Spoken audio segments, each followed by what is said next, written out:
الرحمن الرحيم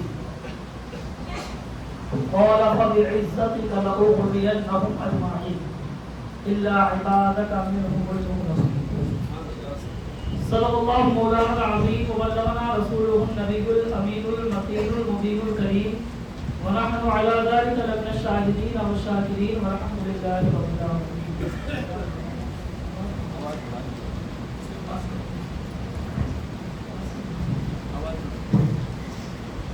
الہی خیر گردانی بحق شاہ جیلانی، الہی خیر گردانی بحق شاہ جیلانی، بگرداب بلا افتاد کشتی، ضعیفانوں شکستہ رات کشتی، بحق یا خواجہ عثمان ہارون، مدد یا معین الدین چشتی، قادریم نعرے یا غوث اعظم میزنم، قادریم نعرے یا غوث اعظم میزنم، دبد شیخ احمد رضا خان قطب عالم میزنم، قادریم نعرے یا غوث اعظم میزنم، دبد شیخ مرشدی متقی مفتی اعظم میزنم. اعوذ باللہ من الشیطان الرجیم، بسم اللہ الرحمن الرحیم. ان اللہ وملائکتہ یصلون علی النبی یا ایھا الذین آمنوا صلوا علیہ وسلموا تسلیما. اللهم صل علی سیدنا شفیعنا حبیبنا مولانا محمد وعلی آل سیدنا مولانا محمد وبارک وسلم.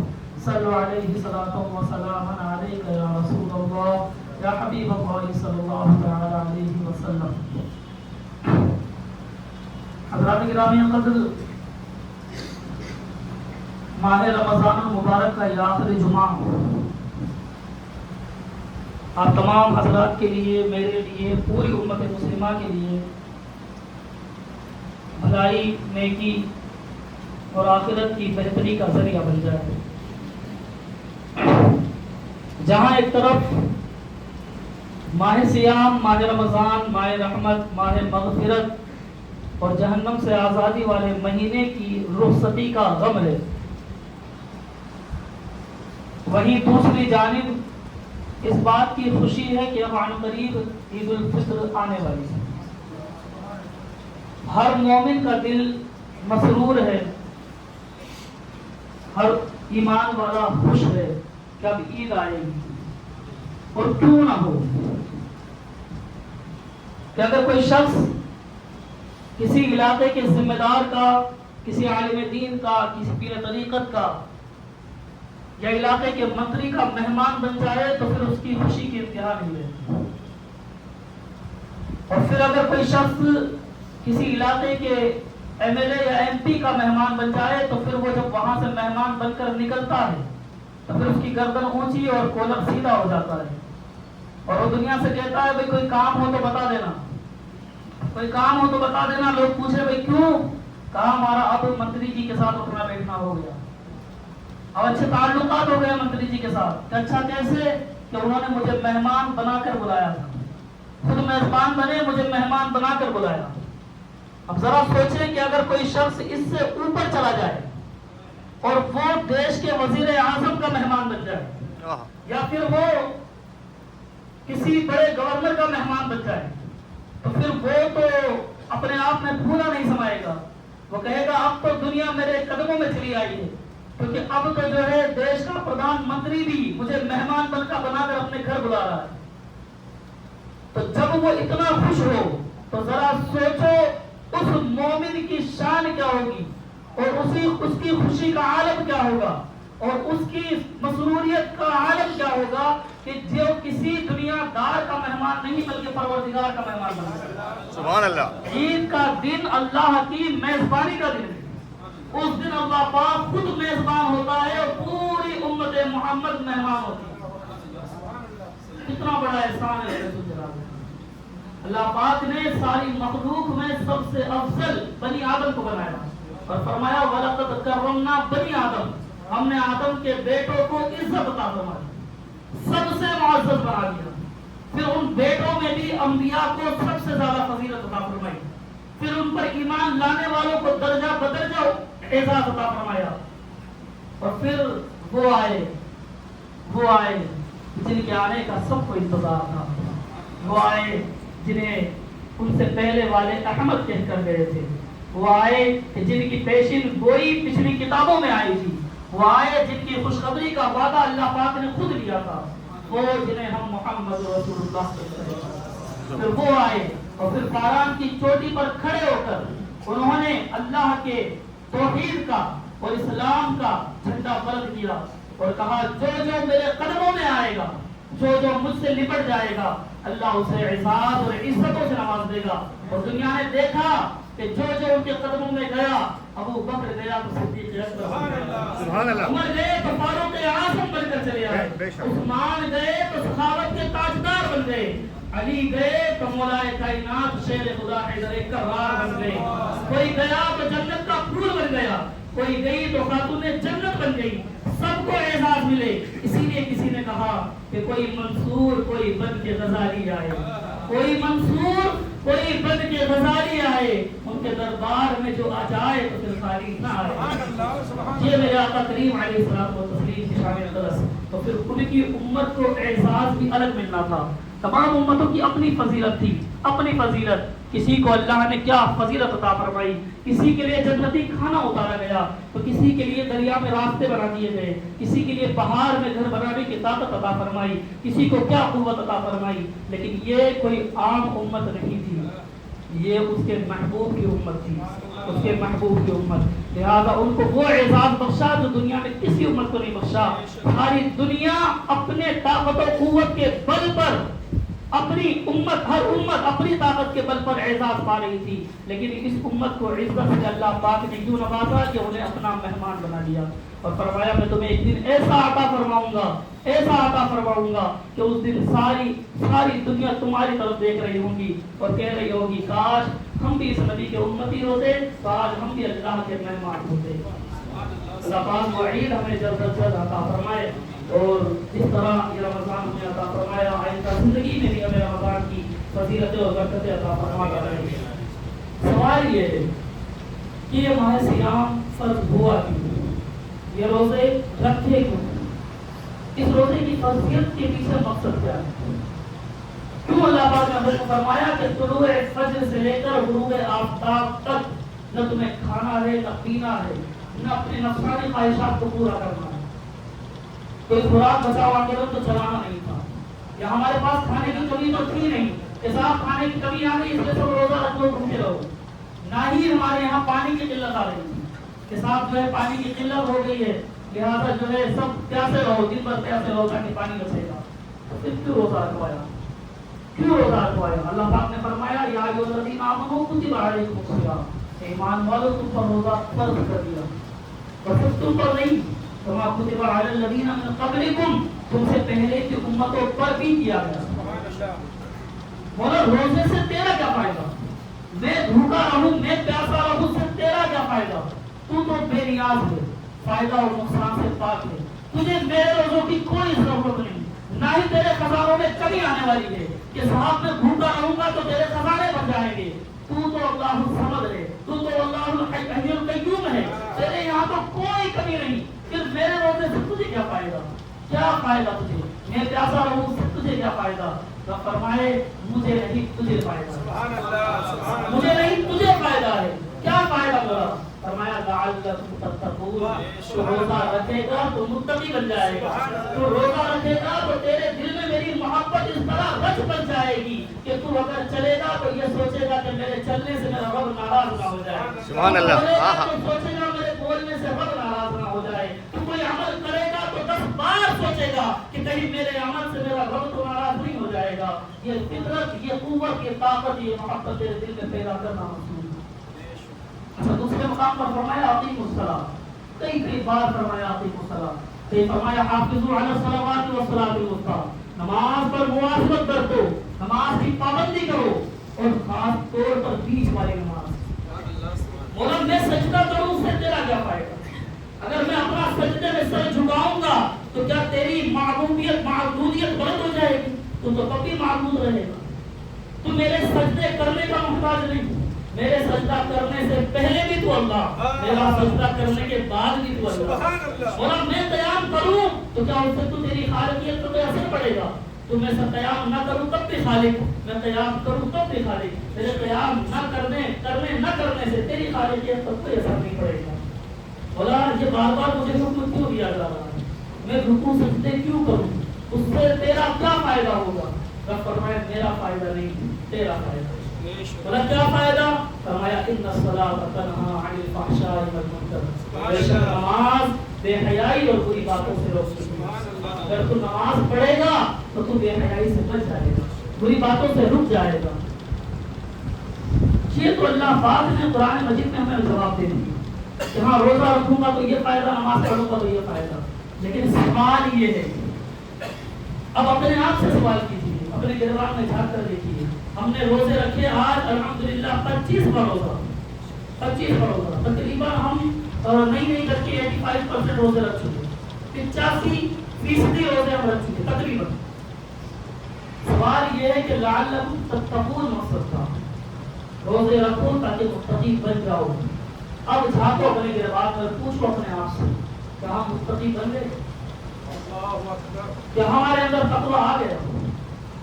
اللہ نے ہمیں روزے عطا فرمائے تھے تاکہ ہم متقی بن جائیں۔ متقی مطلب کیا؟ تقویٰ کسے کہتے ہیں؟ ایک صحابی سے دوسرے صحابی نے پوچھا بتاؤ تقوی کی تعریف کیا ہے؟ انہوں نے پوچھا کہ آپ کبھی کسی خاردار، کسی کانٹوں والی جھاڑی والے راستے سے گزرے ہیں؟ ایسے راستے سے جہاں پر جھاڑیوں میں کانٹے لگے ہوئے ہیں؟ صاحب نے فرمایا ہاں گزرا ہوں۔ کہا تو پھر اگر آپ کا ڈھیلا ڈالا لباس ہو تو پھر آپ کیسے گزرتے ہیں؟ کہا میں ایسے گزرتا ہوں کہ اپنے کپڑوں کو سمیٹ لیتا ہوں تاکہ میرے کپڑے ان کانٹوں میں نہ الجھ جائیں۔ فرمایا اسی کا نام تقویٰ ہے، اسی کا نام تقویٰ ہے کہ بندہ جب دنیا کے اندر زندگی گزارے تو اس انداز سے گزارے کہ اس کے اعمال کسی نہ کسی گناہ والی جھاڑی میں نہ الجھ جائے، اس کا ہر عمل اس بات کی طرف اشارہ کر رہا ہو کہ اس کے دل میں اللہ کی محبت ہے۔ وہ بولنے سے پہلے بھی 10 بار سوچے گا کہ اس سے اللہ راضی ہوگا یا ناراض ہوگا، وہ چلنے سے پہلے بھی 10 بار سوچے گا کہ اس سے اللہ راضی ہوگا یا ناراض ہوگا۔ اسے تقویٰ کہتے ہیں۔ اب سوال یہ ہے کہ ہم نے 25 روزے رکھی اور اس سے پہلے بھی زندگی میں روزے رکھتے رہے، کیا ہمارے اندر تقویٰ پیدا ہوا کہ نہیں؟ کیا اللہ کا خوف اور اللہ کی محبت ہمارے دل میں بس ہی رہے گی؟ کیا آج ہم یہ سوچ رہے ہیں؟ ہم نہیں سوچ رہے۔ ہمارے اعمال کی حالت یہ ہے کہ آج بھی بھائی نے بھائی کی زمین کو دبایا ہوا ہے، آج بھی بہنوں کے بر سے نہیں لوٹائے گئے، آج بھی ہم کسی نہ کسی کا حق دبائے بیٹھے ہیں، جنہوں نے قرضے لیے نہیں لوٹائے، جنہوں نے امانتیں دی تھی ان کی امانتیں واپس نہیں کی گئی۔ آج بھی ہمارے اعمال کا عالم یہ ہے کہ صرف اپنا ذاتی معاملہ نہیں، ہم قوم کی جائیدادوں تک کو نہیں بچنے کو تیار۔ آج بھی ہم ان کی طرف میری نگاہوں سے دیکھ رہے ہیں۔ بتاؤ تقویٰ کہاں ہے؟ کہاں ہے تقویٰ؟ اللہ نے روزے دیے تھے، پھر کیا فائدہ منہ کو پیاس کا؟ کیا فائدہ منہ کو پیاس کا؟ ہم دن بھر بھوکے بھی رہے، پیاسے بھی رہے، اور اللہ کی محبت ہمارے دل میں نہ اتر سکی تو بیکار ہے یہ بھوکا رہنا، بے سود ہے یہ پیاسا رہنا۔ کیا فائدہ ان چیزوں کا؟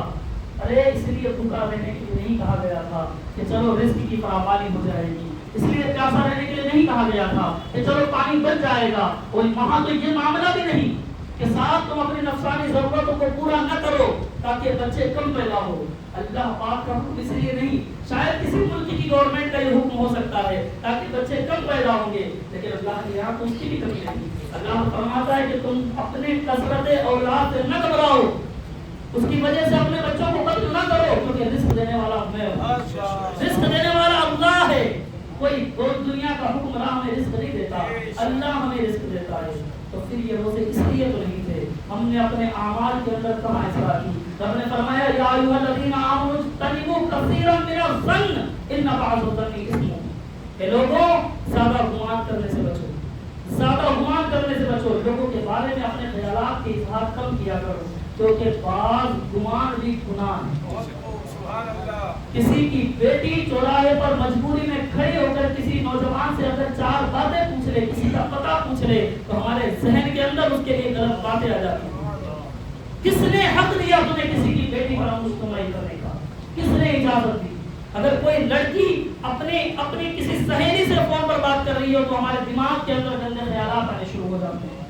کس نے اجازت دی تمہیں کہ اپنے دماغ کے اندر گندے خیالات لاؤ؟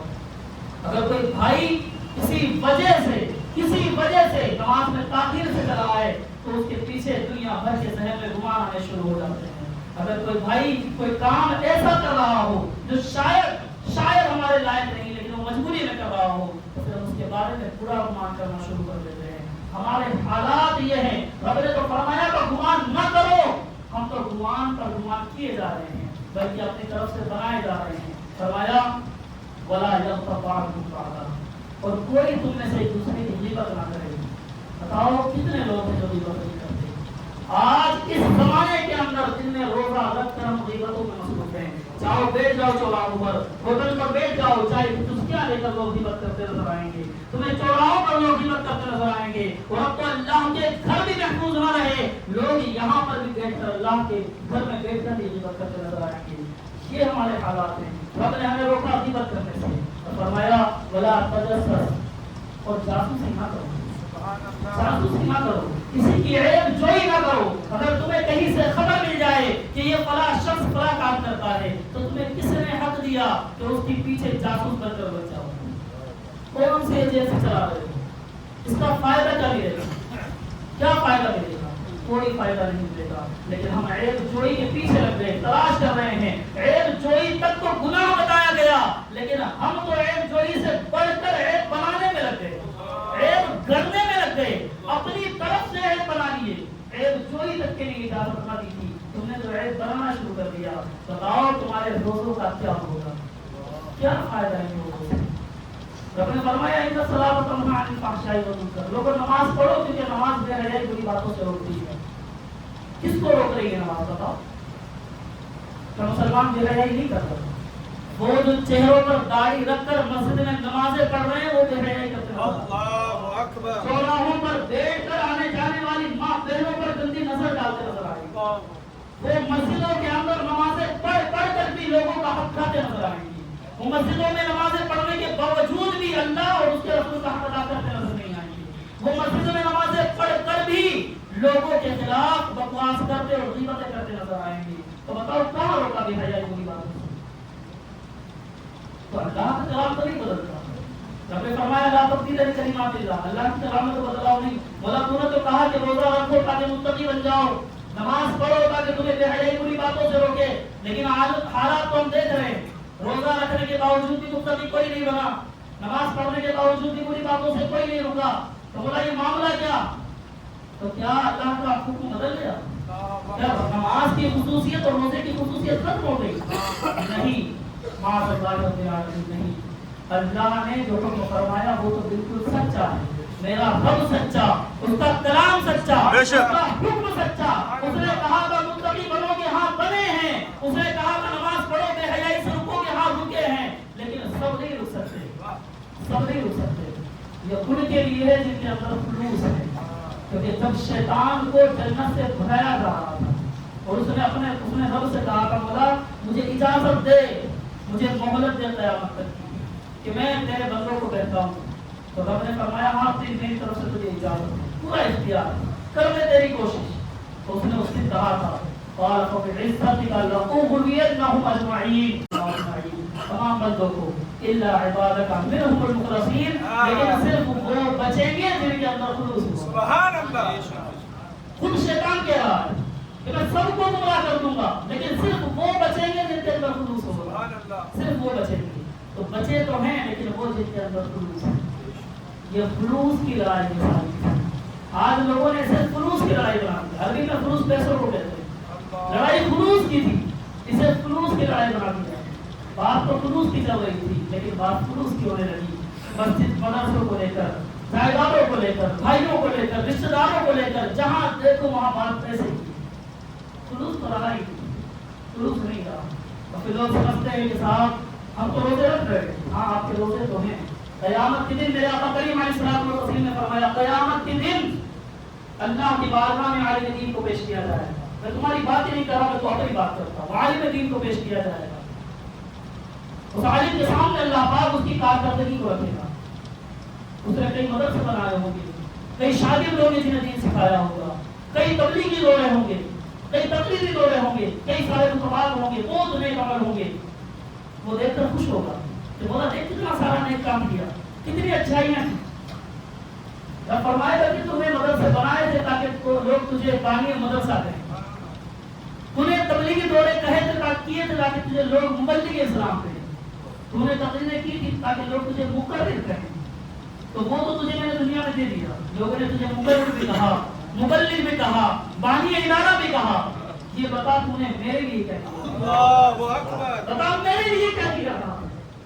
اس عالم کی نگاہیں جھک جائیں گی، جب فرمائے گا فرشتوں سے جاؤ لے جاؤ اسے جہنم میں ڈال دو، اس نے میرے لیے کچھ نہیں کیا۔ ایک مجاہد اسلام پیش کیا گیا، شہید کو پیش کیا گیا، رب الجلال اس کی کارکردگی سامنے ڈالے گا۔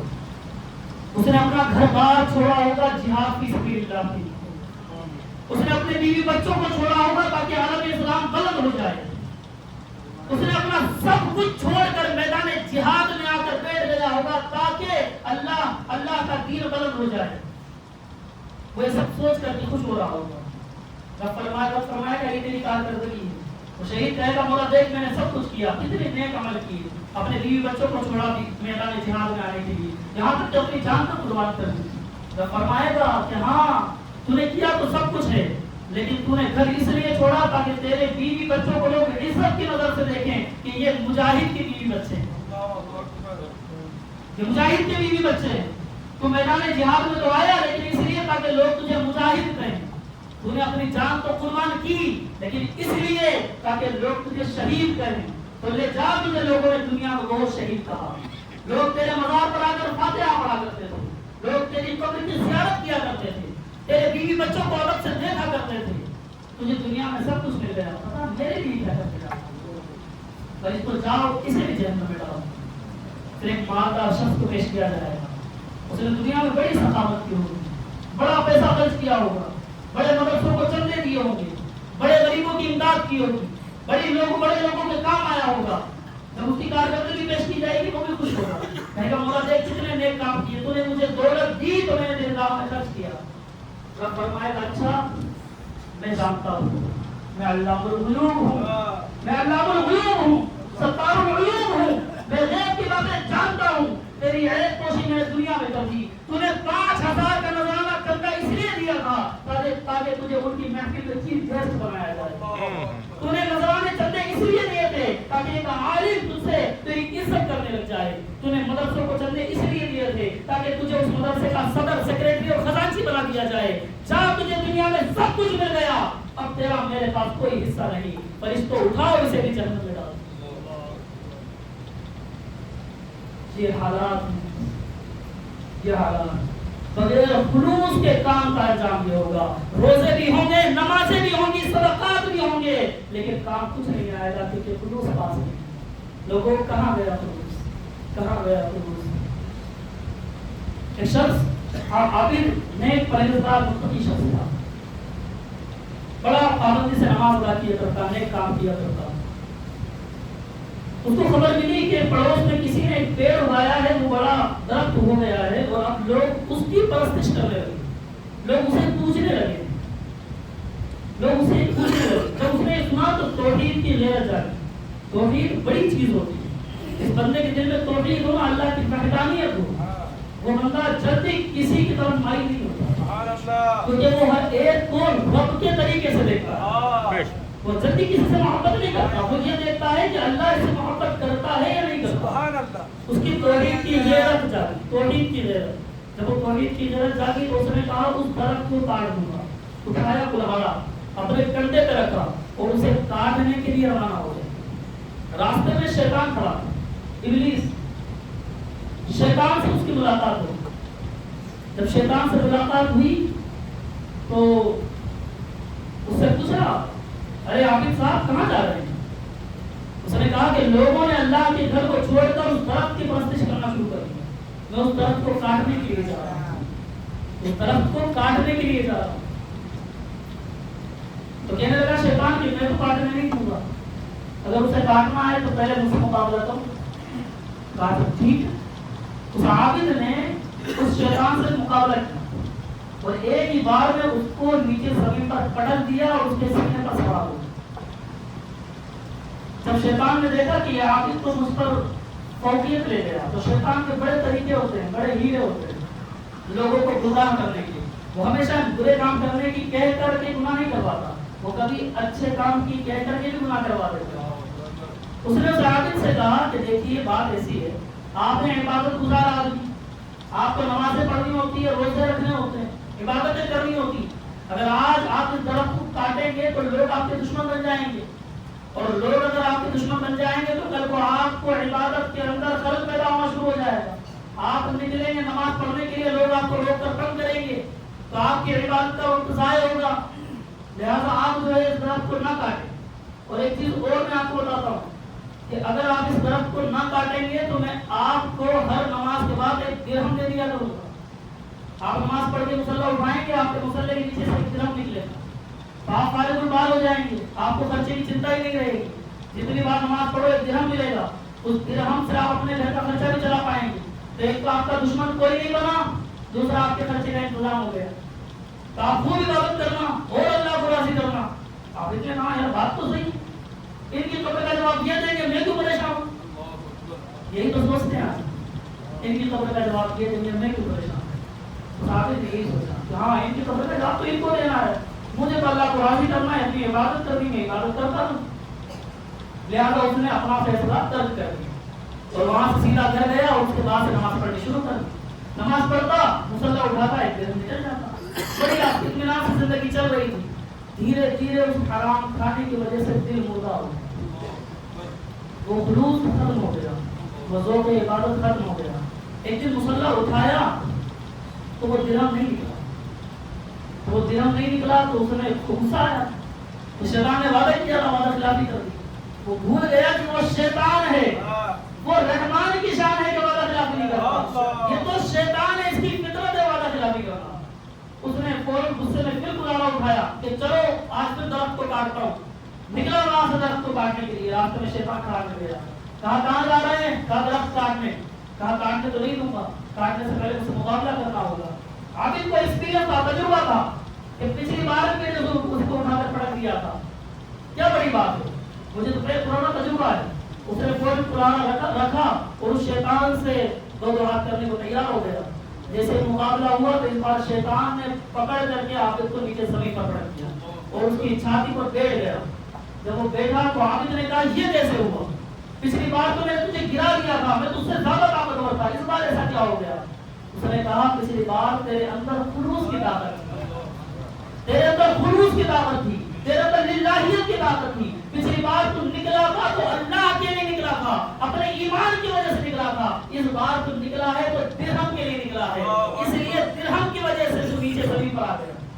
لوگوں جب بندہ خلوص کے ساتھ کام کرتا ہے تو کسی پلاننگ کی ضرورت نہیں پڑتی، کسی محنت کی ضرورت نہیں پڑتی، اللہ پاک کامیابی اس کے قدموں پہ جا کر ڈال دیتا ہے۔ اور جب بندے کے پاس خلوص نہیں ہوتا تو صرف وہ سازشیں کرتا ہے، صرف وہ سازش کرتا ہے، نئے نئے ہیلے بہانے تلاش کرتا ہے، نئے نئے ذریعے پیدا کرتا ہے، لیکن کبھی بھی اسے کامیابی نہیں ملتی۔ پھر وہ 1 سال نہیں، 2 سال نہیں، سالوں سال کوشش کرتا رہے، اللہ پاک اسے کبھی کامیابی نہیں دے گا۔ اس لیے نہیں دے گا کیونکہ اس کی نیت میں خلوص نہیں۔ کل تک وہ کوشش کر رہا تھا تاکہ قوم کی ترقی ہو تو اللہ نے اسے عزت سے نوازا تھا، اسے منصب صدارت عطا فرمایا تھا، اسے منصب عزت عطا فرمایا تھا، لیکن آج اس کا مقصد اپنی چوریوں کو چھپانا ہے، آج اس کا مقصد لوگوں کو دھوکہ دینا ہے، آج اس کا مقصد قوم کی ملکیت پر قبضہ کرنا ہے۔ لہذا آج اسے کامیابی نہیں مل سکتی کیونکہ اب اس کا مقصد بدل گیا، اب اس کا خلوص ختم ہو گیا، اب اس کا مقصد صرف دنیا کا حصول ہے۔ لہذا وہ مرضی پڑے جتنی ایڑیاں رگڑ لے،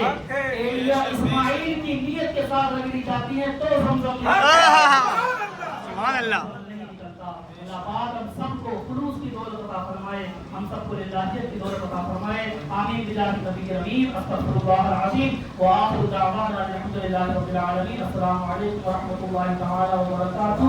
میں مسجد بابا مومن علیہ صاحب علیچی کے صدر محترم جناب علی جناب بخش صاحب سے گزارش کرتا ہوں کہ وہ تشریف لائیں اور مسجد کا حساب و کتاب عوام الناس کے سامنے پیش کرنا ہے۔